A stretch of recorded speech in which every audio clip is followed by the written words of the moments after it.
पिता के घर में रहने वाली कन्या कौन सा पाप करती है। एक दिन की बात है जब देवी पार्वती पृथ्वी लोक पर भ्रमण करके भगवान शिव के पास आती और कहती है, हे परमेश्वर, देवों के देव प्राणनाथ, आज जब मैं मृत्यु लोक में भ्रमण कर रही थी तब मैंने देखा कि कुछ कन्याएं अपने पिता के घर में कई अधिक समय से रह रही हैं, जबकि पिछले युगों में कन्याओं का विवाह कम आयु में होता था और वो तभी से अपने पति के घर में रहने को जाती थी। तथा मैंने एक विचित्र घटना भी देख ली है कि कई सारी कन्याएं विवाह के बाद भी पिता के घर में लंबे समय तक या बार बार रहने आ जाती हैं।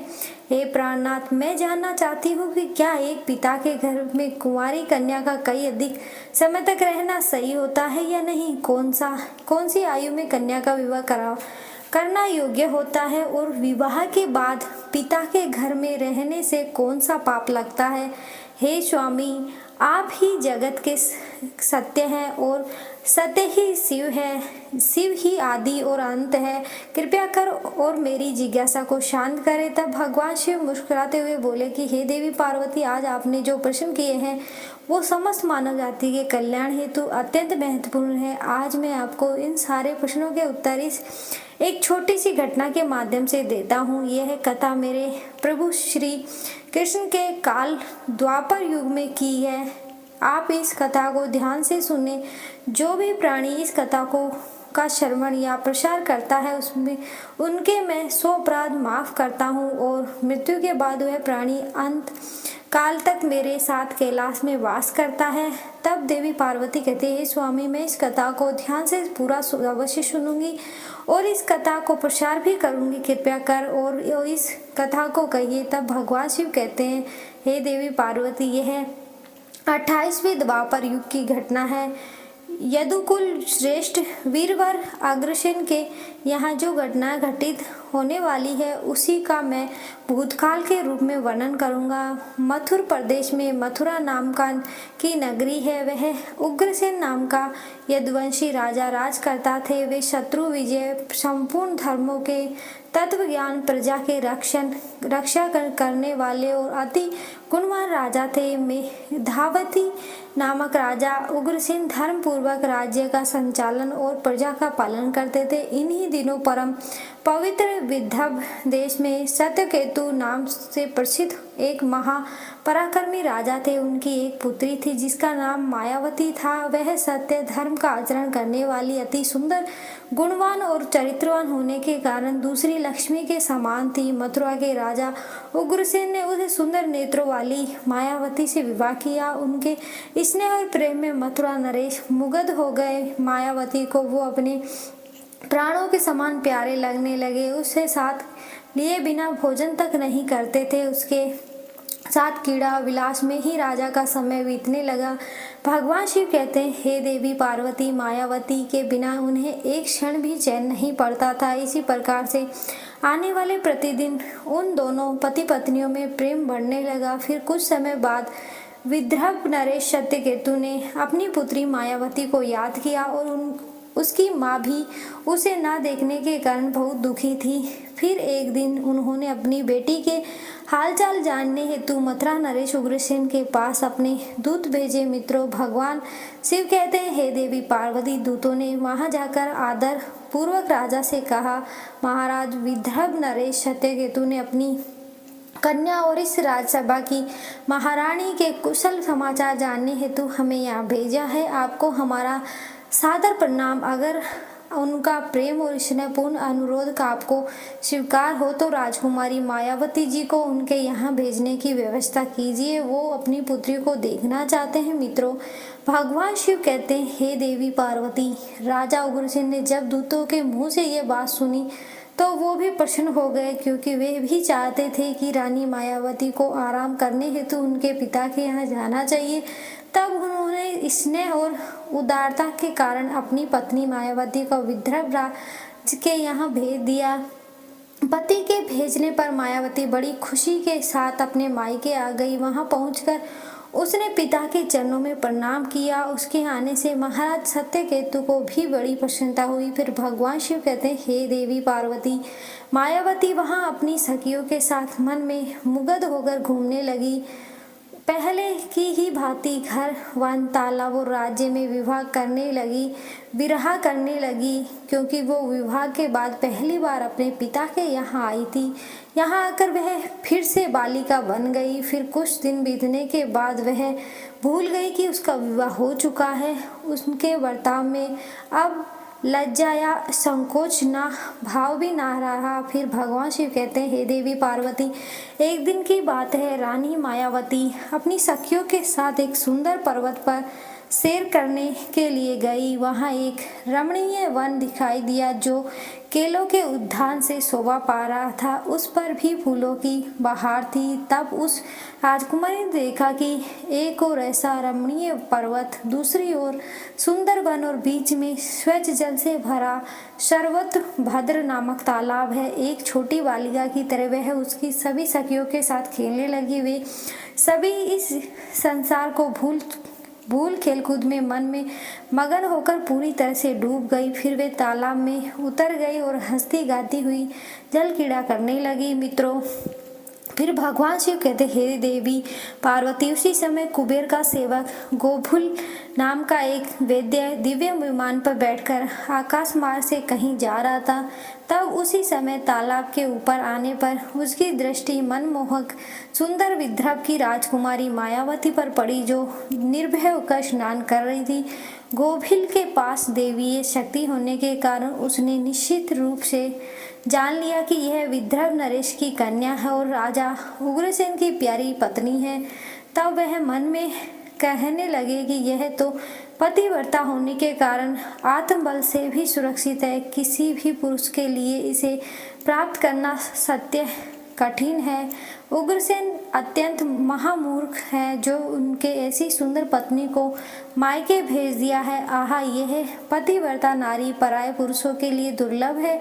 और इधर कामदेव मुझे अत्यंत पीड़ा दे रहे हैं। मैं किस प्रकार इसके निकट जाऊं और कैसे इसका उपभोग करूं। मित्रों, भगवान शिव कहते हैं, हे देवी पार्वती, उसकी सुंदरता पर मोहित दानव गहरी सोच में पड़ गया और फिर उसने अपने लिए एक उपाय निकाल लिया और गोभिल ने महाराज उग्रसेन का माया में रूप धारण कर लिया। और वही अंग, वही उपभोग, वैसे ही वस्त्र, उसी तरह का वेश और वही अवस्था, पूरे रूप से उग्रसेन सा होकर वह पर्वत के शिखर पर उतरा और एक अशोक वृक्ष की छाया में शिलाप के ऊपर बैठकर उसने मधुर स्वर से गीत सुरों को छेड़ दिया। वह गीत संपूर्ण विश्व को मोहित करने वाला था। ताल, लय और उत्तम स्वर से युक्त उस मधुर गीत को सखियों के मध्य में बैठी हुई सुंदरी मायावती ने भी सुना। वह सोचने लगी कि ऐसा मनमोहक गायक यह गीत गा रहा है। राजकुमारी के मन में उसे देखने की तीव्र इच्छा हुई। उसने सखियों के साथ जाकर देखा। तब अशोक की छाया में सुंदर प्रतापी बैठा हुआ कोई और गा रहा था। वह महाराज उग्रसेन के जैसा दिखाई पड़ रहा है। मित्रों, भगवान शिव कहते हैं, हे देवी पार्वती, वास्तव में तो वह राजा के भेष में नीच दानव गोभिल ही था। मायावती विचार करने लगी कि मेरे स्वामी मथुरा नरेश अपना राज्य छोड़कर इतनी दूर कब और कैसे चले आए। वह इस प्रकार सोच ही रही थी कि उस पापी ने स्वयं ही पुकारा है, प्रिय आओ आओ देवी, तुम्हारे बिना मैं नहीं जी सकता। सुंदरी, तुमसे अलग रहकर मेरे लिए इस प्रिय जीवन की व्यतीत करना भी असंभव सा हो गया है। तुम्हारे स्नेह से मुझे मोह लिया है। अंत में तुम्हें छोड़कर कहीं भी नहीं रह सकता। अपने पति रूपधारी दैत्य के ऐसा कहने पर मायावती थोड़ी सी लज्जित होकर उसके सामने गई और वह मायावती का हाथ पकड़कर उसे एकांत स्थान में ले गया और वह अपनी इच्छा के अनुसार उसका उपभोग किया। मित्रों, भगवान शिव कहते हैं, हे देवी पार्वती, महाराज उग्रसेन के गुप्त अंग में कुछ खास निशानी थी जो उस पुरुष में नहीं दिखाई दी। इससे मायावती के मन में उसके प्रति संदेह उत्पन्न हुआ। राजकुमारी ने अपने वस्त्र संभाल कर पहन लिए, किंतु उसके हृदय में इस घटना से बड़ा ही दुख हुआ। वह क्रोध में भरकर नीच दानव गोभिल से बोली, ओ नीच, जल्दी बता तू कौन है। मैं तेरा आकार दानव जैसा है, तू पापचारी और निर्दयी है। यह कहते कहते आत्मग्लानि के कारण उसकी आंखों भर आई। वह श्राप देने को उत्तर होकर बोली, हे दुर्लात्मा, तूने मेरे पति के रूप में आकर मेरे साथ छल किया है और इस धर्म में शरीर को अपवित्र करके मेरे उत्तम पापवृत्तियों को नाश कर डाला है। अब यही तू मेरा भी प्रभाव देख ले, मैं तुझे अत्यंत कठोर श्राप दूंगी। इसकी बात सुनकर गोबिल ने कहा, हे पतिव्रता नारी, भगवान श्री विष्णु तथा उत्तम ब्रह्म ने भय से तो समस्त राक्षस और दानव दूर रह भागते हैं। मैं तो दानव धर्म के अनुसार ही इस पृथ्वी पर विचरण कर रहा हूँ। पहले मेरे दोष का विचार करो कि किस अपराध पर मुझे श्राप देना चाहती हो। तब मायावती बोली, पापी, मैं माधवी और पतिव्रता हूँ। मेरे मन में केवल अपने पति की कामना रहती है। मैं सदा उन्हीं की तपस्या किया करती हूँ। मैं अपनी धर्म मार्ग पर स्थित थी, किंतु तूने माया रचकर मेरे धर्म के साथ ही मुझे भी नष्ट कर दिया है। इसलिए हे दुष्ट नीच, तुझे भी मैं भस्म कर डालूंगी। तब गोबिल बोला, हे राजकुमारी, यदि तुम उचित समझो तो यह बात ध्यान से सुनो। मैं धर्म की ही बात कर रहा हूँ। जो स्त्री प्रतिदिन मन, वाणी और काम से अपने पति की सेवा करती है, पति के संतुष्ट रहने पर स्वयं भी संतोष का अनुभव करती है, पति क्रोधित होने पर उसे भी नहीं छोड़ती, उसके दोषों को गुनाह की ओर ध्यान नहीं देती, उसके मारने पर भी प्रसन्न होती है और पति के सभी कर्मों के आगे रहती है, वही नारी पतिव्रता कही गई है। यदि स्त्री इस लोक में अपना कल्याण करना चाहती है तो वह प्रत्येक रोगी, अंगहीन, कोढ़ी, सब धर्म में रहित तथा पापी पति का भी परित्याग न करे। जो पति को छोड़कर जाती है, उसके दूसरे कर्मों में मन लगाती है, वह संसार में सब धर्मों से बहिष्कृत अभ्यचारिणी समझी जाती है। जो पति की अनुपस्थिति में लालच में तरह तरह के व्यंजनों का स्वाद लेती हो तथा श्रृंगार करती हो, उसे मनुष्य कुलटा कहता है। मित्रों, भगवान शिव कहते हैं, हे देवी पार्वती, गोबिल आगे कहता है, मुझे वेद और शास्त्रों द्वारा, मैंने गुरु के द्वारा प्राप्त धर्म का ज्ञान है। ग्रंथ धर्म का परित्याग करके पति की सेवा छोड़कर यहाँ किस लिए आई हो? तुम इतना होने के बावजूद भी अपने ही मुंह से कहती हो कि मैं पतिव्रता हूँ। धर्म से तो तुझे पतिव्रत का छोटा सा अंश भी नहीं दिखाई दे रहा। तुम डर भय छोड़कर पर्वत और वनों में मतावाली होकर घूमती फिरती हो, इसलिए पापनी हो। मैंने यह महादंड देखकर तुम्हें सीधी राह पर लगाया है। अब कभी तुमसे ऐसी दुष्टता नहीं हो सकती। बताओ तो पति को छोड़कर किस लिए यहाँ आई हो? यह श्रृंगार, यह आभूषण तथा यह सुंदर वेशभूषा धारण करके क्यों खड़ी हो? हे पापनी, बोलो ना, इसलिए और किसके लिए यह सब किया है? कहाँ है तुम्हारा पतिव्रत? दिखाओ तो मेरे सामने। व्यभिचारिणी स्त्रियों के समान बर्ताव करने वाली नारी, तुझे इस समय अपने पति से 400 कोस दूर हो। कहाँ है तुम में पति का देवता मानने का भाव? दुष्टता कहीं की, लज्जा नहीं आती तुम्हें तो? क्या मुझे ही अपने बर्ताव पर घृणा होती है? तुम क्या मेरे सामने बोलती हो? कहाँ है तुम्हारी तपस्या का प्रभाव? कहाँ है तुम्हारा तेज और बल? आज ही मुझे अपना बल, वीर्य और पराक्रम दिखाओ। तब मायावती बोली, नीच असुर, सुन, पिता ने स्नेहवश मुझे पति के घर से बुलाया है, इसमें कहाँ पाप है? मैं काम, लोभ, मोह तथा डर के वश पति को छोड़कर नहीं आई हूँ। मैं यहाँ भी पति का चिंतन करती हूँ ही रहती हूँ। तुमने भी छल से मेरे पति का रूप धारण करके मुझे धोखा दिया है। तब गोलिब ने कहा, मायावती, मेरी व्यक्तित्व युक्त बात सुनो। अंधे मनुष्य को कुछ दिखाई नहीं देता। तुम धर्म रूपी नेत्रों से ही हीन हो, फिर कैसे मुझे यहाँ पहचान पाती? तुझे ज्ञात है कि तुम्हारे पति इतनी दूर कभी नहीं आ सकते, फिर भी तुमने मेरे साथ संबंध बनाए। जिस समय तुम्हारे मन में पिता के घर आने का भाव उदय हुआ, उसी समय तुम पति का भावना छोड़कर उसके ध्यान से मुक्त हो गई थी। पति का निरंतर चिंतन ही नारियों के धर्म है। जब वही नष्ट हो जाता है तो क्यों स्वयं को पतिव्रता कहती हो। मित्रों, भगवान शिव कहते हैं, हे देवी पार्वती। गोलिब कहता है, जब तुम्हारे हृदय की आंखें ही फूट गई है तब ज्ञान नेत्र से हीन होने पर तुम मुझे कैसे पहचानती। गोलिब की बात सुनकर राजकुमारी मायावती जमीन पर बैठ गई। उसके हृदय में बड़ा दुख हो रहा था। गोलिब ने फिर कहा, हे राजकुमारी, मैंने तुम्हारे हृदय में जो अपने वीर्य की स्थापना की है उससे तीनों लोगों को त्रास्त पहुंचाने वाला पुत्र उत्पन्न होगा। फिर भगवान शिव कहते हैं, हे देवी पार्वती। ऐसा कहकर वह दानव वहां से चला गया। गोलिब एक ज्ञानी दानव तो था, किंतु वह बड़ा ही दुराचारी और पापात्मा था।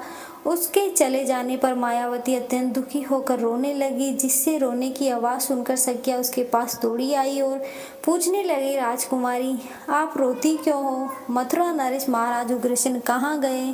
मायावती ने अत्यंत दुख से रोते रोते अपने चले जाने की सारी बात बता दी। फिर सभी सहेलियों उसे पिता के घर ले गई। उस समय वह शोक में कतारती हुई थर थर काँप रही थी। सखियों ने मायावती की माता के सामने सारी घटना सुना दी। उसे सुनते ही मायावती अपने पति के महल में गई और उसने कन्या का सारा वृत्तांत उन्हें कह सुनाया। उसे सुनकर महाराज सत्यकेतु को बड़ा ही दुख हुआ। उन्होंने सवारी और वस्त्र आदि देकर कुछ लोगों के साथ पुत्री को वापस मथुरा में उसके पति के घर भेज दिया। धर्मात्मा राजा उग्रसेन मायावती को आई देख बहुत प्रसन्न हुए। वो रानी से बार बार कहने लगे, हे प्रिय, मैं तुम्हारे बिना जीवन व्यतीत नहीं कर सकता। अच्छा हुआ तुम शीघ्र ही लौट आई। हे मायावती, तुम अपने गुणशील, भक्ति, सत्य और पतिव्रत आदि सद्गुणों से मुझे अत्यंत प्रिय लगती हो। अपनी प्रिय पत्नी मायावती से ऐसा कहकर महाराज उग्रसेन उसके साथ विवाह करने लगे। सब लोगों को भय पहुंचाने वाला उसका भयंकर गर्भ दिन दिन बढ़ने लगा, किंतु उस गर्भ का कारण केवल मायावती ही जानती थी। उसने हृदय में बढ़ते हुए उस गर्भ के विषय में मायावती को दिन रात चिंता बनी रहती। 10 वर्ष तक वह गर्भ बढ़ता ही गया। प्रत्यक्ष उसका जन्म हुआ। मित्रों, फिर भगवान शिव कहते हैं, हे देवी पार्वती, वही अति तेजस्वी, महाबली, दुराचारी, प्रजा को कष्ट देने वाला कंस था, जिसके भय से तीनों लोगों का विनाशी यथा उठे थे। उसके बाद भगवान श्री कृष्ण के हाथों से मारा जाकर मोक्ष को प्राप्त हुआ। तब देवी पार्वती कहते, हे स्वामी, ऐसी घटनाएं भविष्य में घटित होने वाली है, यह मैंने भी सुना था रखा है। हे देवी, मैंने आपसे जो कुछ कहा वह समस्त पुराणों का निश्चित मत है। इस प्रकार पिता के घर में रहने वाली कन्या बिगड़ जाती है। अतः पिता को कन्या को घर में रखने का मोह नहीं करना चाहिए। भगवान शिव कहते हैं, हे देवी, अब मैं आपको एक कुंवारी कन्या के विषय में कुछ महत्वपूर्ण बातें बताता हूँ। सभी ध्यान से सुने। जब कोई भी कन्या जवान हो जाती है तो वह विवाह के योग्य बन जाती है तथा माता पिता के योग्य वर का चुनाव कर उसका विवाह कराना चाहिए। उसे कभी भी लंबे समय तक घर पर नहीं रखना चाहिए। पति के ही घर में उसका पालन पोषण होना उचित है। वहाँ रहकर वह भक्ति पूर्वक और जो उत्तम गुण सीखी और पति की सेवा करती है, उससे कुल की कीर्ति बढ़ती है और पिता भी सुख पूर्वक जीवन व्यतीत करता है। ससुराल में रहकर यदि वह पाप करती है तो उसका फल पति को भोगना पड़ता है। वहाँ सदाचार पूर्वक रहने से वह सदा पुत्र पौत्रों के साथ वृद्धि को प्राप्त होती है। कन्या के उत्तम गुणों से पिता की कीर्ति बढ़ती है और दोनों कुलों के पितृगण संतुष्ट होकर आशीर्वाद देते हैं। हे देवी, दामाद के साथ भी कन्या को अपने घर में नहीं रखना चाहिए। ऐसा करने से उस पुरुष के मान सम्मान में समय के साथ साथ कमी हो जाती है और उसे भी पाप लगता है। जब कन्या विवाह योग्य बन जाए तो पराये लोग उस पर बुरी नज़र डालना शुरू कर देते हैं। ऐसे में कहीं वह भी किसी पराये पुरुष के साथ प्रेम संबंध बनाए, उससे पहले ही विवाह करना होता है। एक जवान कन्या पिता के घर में रहना मतलब खजाना भरा चोरों के बीच रखने के समान होता है। तब उसी स्त्री का गहना और पिता का सम्मान उस कन्या की इज्जत होती है, जिसे हमेशा संभाल कर रखना चाहिए। किसी भी स्त्री को कभी भी पति से दूर नहीं रहना चाहिए। ज़्यादा समय तक मायके रहना भी पाप के समान है। एक पतिव्रता नारी का स्थान सदैव उसके पति के चरणों में ही होना चाहिए तथा पति के लिए पत्नी का स्थान हृदय में होना चाहिए। मित्रों, भगवान शिव कहते हैं, हे देवी पार्वती, अब मैंने आपके सारे प्रश्नों के उत्तर दिए हैं। तब माँ पार्वती कहती है, हे प्रभु, आज मैं धन्य हो गई। जो मेरे मन में चल रहा सारे प्रश्न दूर कर दिए हैं। मैं आशा करती हूँ कि यह कथा आपको पसंद आई होगी, और यदि इस चैनल पर नए हैं तो चैनल को सब्सक्राइब कर वीडियो को लाइक एवं शेयर जरूर करें। कमेंट बॉक्स में हर हर महादेव जरूर लिखें। धन्यवाद।